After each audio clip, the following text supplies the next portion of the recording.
Halo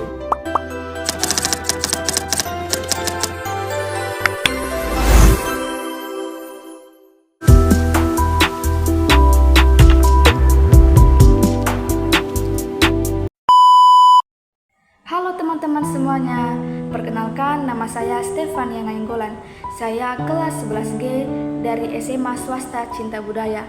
Hari ini aku kembali datang untuk membawakan podcast di balik profesi. Hari ini aku juga akan mengajak kamu semua untuk mengenali profesi bukan dari judulnya, melainkan dari kisah manusianya. Aku di sini sendirian, tapi nggak ngerasa sendiri. Karena hari ini aku mengajak kamu semua untuk ngobrol tentang sesuatu yang sering kita sepelekan tapi jarang kita pahami, yakni profesi. Setiap hari kita ketemu orang yang bekerja, entah itu guru di sekolah, kasir di supermarket, dokter di rumah sakit, ataupun driver online yang sering mengantar kita ke sana kemari. Kita sering melihat mereka, pekerjaan mereka, seragam mereka, cara mereka melayani kita, tapi jarang sekali kita berhenti dan bertanya, gimana sih rasanya jadi mereka? Seberapa berat pekerjaan yang mereka tempuh untuk ada di titik ini?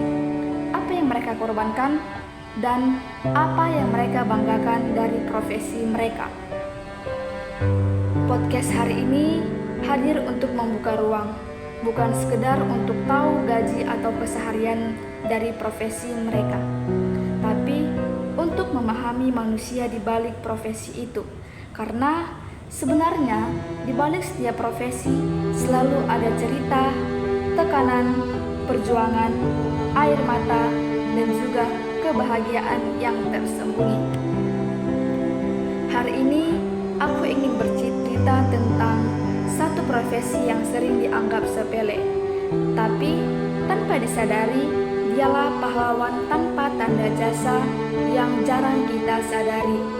Dia sering kita jumpai di kehidupan sehari-hari. Bukan hanya sering, tapi setiap hari dia kita jumpai di kehidupan kita.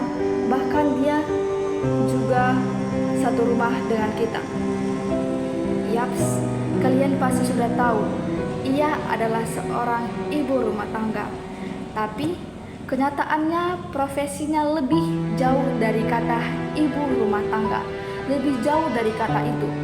Hari ini aku akan bercerita tentang ibu yang memiliki 3 orang putri dan dia harus menafkahi putrinya tanpa bantuan dari suaminya. Ibu ini setiap hari bangun lebih awal, menyiapkan sarapan, mengurus rumah tangga, dan memastikan ketiga anaknya untuk berangkat sekolah. Seperti yang dilakukan ibu rumah tangga pada umumnya, sudah pasti ia melakukan itu. Namun, setelah itu, pekerjaannya belum selesai. Ia masih berangkat mengajar. Ya, kalian pasti sudah tahu, selain sebagai ibu rumah tangga, ia juga bekerja sebagai seorang guru. Mengajar anak-anak orang lain di sekolah, sambil terus memikirkan pendidikan anak-anaknya yang berada di rumah. Ia masih sanggup, ia masih bisa mengajar anak-anak orang lain, dan ia juga masih mampu mengajari anaknya di rumah. Ia harus bisa mengontrol dirinya, harus bisa membagi dirinya untuk mengajar anak orang lain dan juga mengajar anak-anaknya di rumah. Tanpa harus menelantarkan anak-anaknya, ia harus membagi kasih sayangnya untuk anak-anak orang lain yang dia ajar di sekolah dan juga untuk anak-anaknya yang ada di rumahnya. Inilah sisi yang sering tidak terlihat. Ibu rumah tangga bukanlah profesi yang tidak bekerja ataupun profesi yang tidak berharga. Ibu rumah tangga merupakan pekerjaan yang sangatlah mulia. Ibu rumah tangga merupakan pekerjaan yang melebihi dari segala pekerjaan yang ada di muka bumi ini. Karena ibu rumah tangga adalah profesi yang sangatlah mulia. Tidak akan ada orang pun yang akan menentang dari kata itu. Karena kalau sudah pasti tahu, ibu rumah tangga memiliki tanggung jawab lain sangat besar. Mereka bukan hanya mengurus rumah, bukan hanya mengurus anak, dan juga bukan hanya mengurus suami. Mereka juga harus bisa sebagai manajer di rumah, berkehidupan sebagai seorang guru karena dia hanya hidup sendiri tanpa suami yang membiayai atau menafkahi keluarganya dan juga tanpa membiayai uang sekolah, uang buku, uang seragam anak-anaknya. Ia juga sebagai pengatur keuangan, ia juga sebagai pengasuh.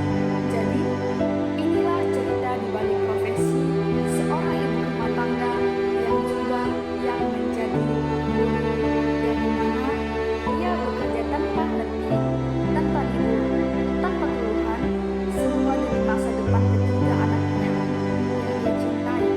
Dari kisah ini, kita belajar satu hal.